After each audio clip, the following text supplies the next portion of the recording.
बहिणीचं वैधव्य टाळलं. श्री रामतनूंची मोठी बहीण सौ सुंदराक्का माळगावकर यांच्या यजमानांना श्री बापूकाका माळगावकरांना आडमृत्यू होता. त्यांची प्रकृती ढासळत चालली होती. केव्हा काय प्रसंग येईल याचा नेम नव्हता.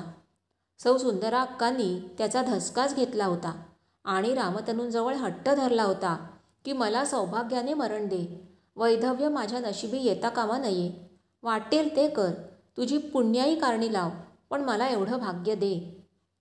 रामतनूंनी देवाला साकडं घातलं. काहीही करून तिची एवढी इच्छा पूर्ण करा असा आग्रह धरला. देवाने एक मंत्र दिला आणि त्याचा नित्य जप करायला सांगितलं. त्याप्रमाणे सौ सुंदराक्कांनी मनोभावे नित्य जप सुरू केला आणि त्याचा त्यांना खरोखर प्रत्यय आला. श्री बापूकाकांचा आडमृत्यू टळला आणि सुंदराक्का आपलं सौभाग्य लेणं अभंग राखून श्री रामतनूंनंतर 3 महिन्यांनी स्वर्गवासी झाल्या.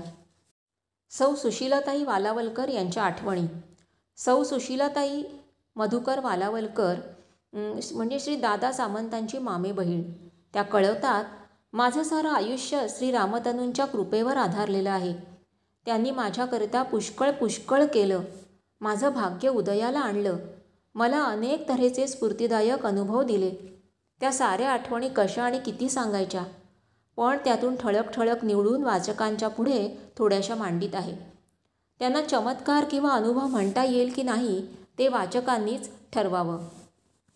त्यांचा लळा. आम्ही मुली लहानपणी शाळेला सुट्टी असेल तेव्हा, म्हणजे दिवाळी किंवा वार्षिक परीक्षा संपल्यावर काही दिवसांकरता तुर्भ्याला जात असू. त्यावेळी मी जास्तीत जास्त वेळ श्री रामतनूंकडे राहत असे. मला त्यांच्या सहवासात राहणं फार आवडत असे. त्यावेळी रामतनू हे त्यांचं नामकरण देवाने केलं नव्हतं. आम्ही त्यांना ताई आतू म्हणत असू. आम्ही आलो की त्या आम्हाला घेऊन कधी जंगलात जात असत. त्यावेळी त्या स्वतः आपल्या हातांनी आमच्याकरिता दशम्या आणि भाजी करून घेत असत. जंगलात गेल्यावर त्या जप करीत बसत आणि आम्ही इकडे तिकडे बोरं, करवंद, कुसरीची फुलं इत्यादी तोडण्यात आणि खेळण्यात वेळ घालवत असू. संध्याकाळी घरी येत असू. आकाशात गोळा दिसला.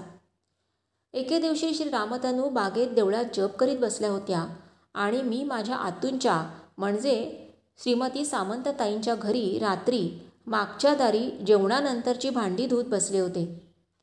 माई म्हणजे सामंतताईंची मुलगी भांडी घासून देत होती. इतक्यात मला आकाशात मोठी काहीतरी वस्तू प्रकाशमान झालेली दिसली.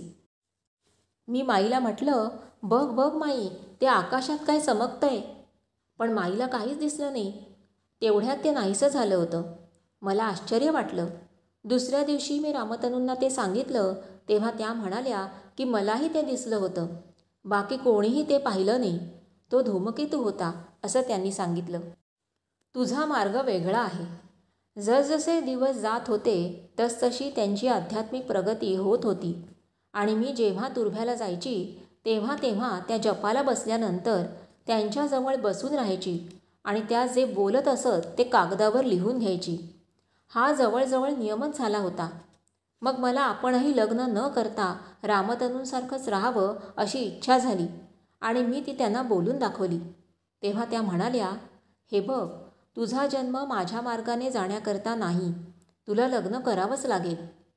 पुढे जेव्हा माझं लग्न ठरलं तेव्हा मी त्यांना विचारायला गेले.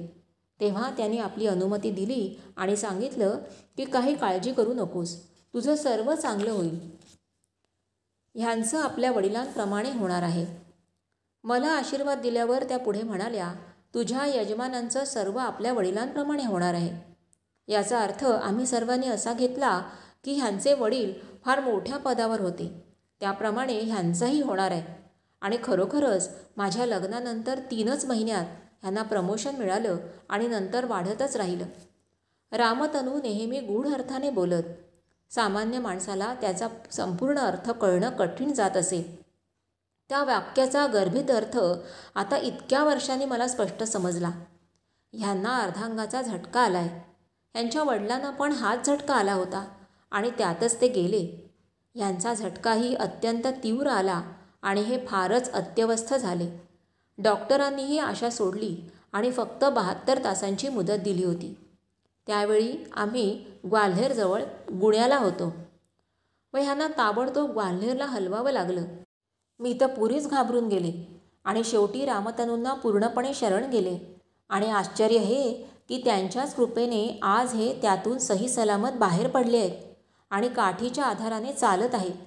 डॉक्टरांचं म्हणणं की ही जादू झाली आहे. त्या गाडीचं गूढ. माझं लग्न झालं त्यावेळी ठाण्यापासून तुर्भ्यापर्यंतचा रस्ता आजच्यासारखा नव्हता. एक प्रकारचं जंगलच होतं म्हणा ना. लग्न झाल्यावर माझ्या आग्रहास्तव आम्ही टॅक्सी करून ठाण्याहून तुर्भ्याला रामतनूंचा आशीर्वाद घेण्याकरता जात होतो. वाटेतच राबाड्याच्या आसपास कुठेतरी टॅक्सीमध्ये काही बिघाड झाला. त्यावेळी त्या रस्त्यावर एवढी रहदारी पण नव्हती. बस जात असे ती ठराविक वेळीच जात असे. आमची टॅक्सी खराब झाली त्यावेळी बस निघून गेली होती. ड्रायव्हर म्हणाला बराच वेळ लागेल टॅक्सी दुरुस्त करायला. आम्हाला परत येऊन ट्रेन पकडायची होती. कोणताही मार्ग तुर्भ्याला पोचायचा नव्हता. मी विचारात पडले की आता काय करावं. इतक्यात कुठून तरी एक प्रायव्हेट कार आली. त्या कार चालवणाऱ्या माणसाने आम्हाला पाहून चौकशी केली आणि म्हणाला मी तुम्हाला पोहोचवतो तुर्भ्याला. आम्हाला त्यावेळी त्या कारची कल्पनाही नव्हती. तो एक चमत्कारच झाला. टॅक्सीवाला म्हणाला तुम्ही पुढे जा, मी गाडी दुरुस्त झाल्यावर घेऊन येतो. तो कारवाला माणूस आम्हाला तुर्भ्याला सोडून निघून गेला. आम्ही विचार केला ही मोटर कुठून आली आणि हा मनुष्य कोण होता. आणि तुर्भ्याला गेल्यावर कळलं की श्री रामतनूंचं मौनव्रत चालू आहे आणि त्या जमिनीखालच्या कुंडात बसून जप करीत आहेत. सध्या त्या कोणाशी बोलणार नाहीत आणि बाहेरही येणार नाहीत. तेव्हा मंदिरात बसून थोड्या वेळाने निघून जावं असा विचार केला. नाहीतरी टॅक्सी येईपर्यंत थांबायला हवंच होतं. पण आश्चर्याची गोष्ट म्हणजे थोड्याच वेळात रामतनू स्वतः होऊन बाहेर आल्या आणि आपलं मौनव्रत सोडून मला मिठी मारून रडू लागल्या. मी म्हटलं की जेव्हा तुम्ही मला बोलवाल त्यावेळी मी जरूर येईन. तुम्ही वाईट वाटून घेऊ नका. तर त्या म्हणाल्या नाही गं, ही आपली शेवटची भेट आहे. तुझी मोटार खराब झाली होती ना, मला समजलं होतं ते. मला 6 रुपये पाठव. त्यांचा आशीर्वाद घेऊन निघताना त्यांनी सांगितलं तू असं कर, आता जाशील ना तेव्हा जो पहिला पगार मिळेल त्यातून मला मंदिरात तुपाचा दिवा आणि उदबत्त्या लावण्याकरता 6 रुपये पाठवून दे. मी हो म्हटलं आणि नमस्कार करून निघाले. लगेच मुंबईला येऊन आम्ही आधी रिझर्वेशन करून ठेवलेल्या गाडीने जायला निघालो आणि खरोखरच त्यानंतर रामतनूंची आणि माझी पुन्हा भेट झाली नाही. 25 ऑगस्ट 1941 रोजी त्यांचं महानिर्वाण झालं. माझ्या मनात पुन्हा पुन्हा विचार यायचा की देवाला नेहमी 1.25 रुपया, 5 रुपये, 11 रुपये असे वाढत्या विषम संख्येने पैसे ठेवण्याची चाल असता रामतनूंनी मला 6 रुपये अशी समसंख्या का सांगितली. मागाहून मला त्याचा उलगडा झाला. मला एकूण 6 मुलं झाली आणि ती 6ही चांगली निघाली. आता जेव्हा मी रामतनूंच्या मंदिरात दर्शनाला जाते तेव्हा तेव्हा न विसरता 6 रुपये काढून त्यांच्या स्थानापुढे ठेवते. माझ्या 6ही मुलांचं कल्याण झालंय. ठेवा. सूर्यचंद्रांकित कासव. श्री रामतनूंनी समाधी घेतल्यावर थोड्याच अवधीत एक मोठा कासव बागेत राहायला आला. तो कुठून आला, कसा आला ते कोणालाच कळलं नाही. पण अचानक आला आणि सराव असल्यासारखा वावरू लागला. तो मंदिराच्या समोर औदुंबराची आणि बाजूच्या चिकूची वगैरे पडलेली फळं खाई आणि मंदिराच्या आवारात फिरत राही. त्याच्या पाठीवर सूर्य आणि चंद्राच्या सुंदर आकृत्या उमटलेल्या होत्या. श्री दादा सामंतांची मुलगी ची कमल म्हणजे सौ कमल दत्तात्रय आंबेसकर, निवृत्त मुख्याध्यापिका, इंग्लिश स्कूल तुर्भे, त्यावेळी 11-12 वर्षांची होती. ती रोज सोवळं नेसून श्री रामतनूंच्या मंदिरात आणि समाधीस्थानात पूजा करायची. तिला तो कासव फार आवडत असे. ती त्याला स्वच्छ ठेवायची, प्यायला पाणी द्यायची आणि रात्रीच्या वेळी कुत्री वगैरे त्रास देतील म्हणून त्याला औदुंबराच्या जवळ रामतनूंच्या कुंडात नेऊन ठेवून द्यायची. एकदा सुट्टीत तुर्भ्याला आलेल्या मुलांनी खेळण्याच्या भरात आरडाओरडा करून त्याला त्रास दिला. तो संतापला की काय कुणास ठाऊक अचानक गायबच झाला. सर्वांनी शोधला पण कुठे आढळला नाही. पुढे 2-3 दिवसांनी मुलं फिरायला म्हणून सानपाड्याच्या मठस्थानात गेली. तो त्यांना तिथे फिरत असलेला आढळला. एवढे शेताचे बांध, खाच खळगे वगैरे ओलांडून तो नेमका मठस्थानात कसा गेला याचं सर्वांना आश्चर्य वाटलं. मुलांनी उचलून त्याला बागेत आणलं आणि परत त्याचा इथे संचार सुरू झाला. काही महिने लोटले. डोंगरापलीकडच्या दखनी पट्टीतून एक गरीब म्हातारा मनुष्य तुर्भ्याला येऊन श्री म्हात्रे कुटुंबाच्या आश्रयाला राहिला होता. दादांनी एक गरीब मनुष्य म्हणून त्याला बागेच्या आवाराच्या साफसफाईचं आणि झाडांना पाणी घालण्याचं वगैरे काम दिलं. तो रोज मन लावून ते काम करी. योगायोग विचित्र असा की एक दिवशी तो औदुंबराजवळचा पालापाचोळा गोळा करत असताना हा कासव तिथे फळे खात रांगत आला. कामाच्या मध्ये कासव आलेला पाहून त्याला राग आला आणि चिडीच्या भाषेत एक दोन अपशब्द बोलून त्याला त्याने हाट म्हणून पायाने ढकललं.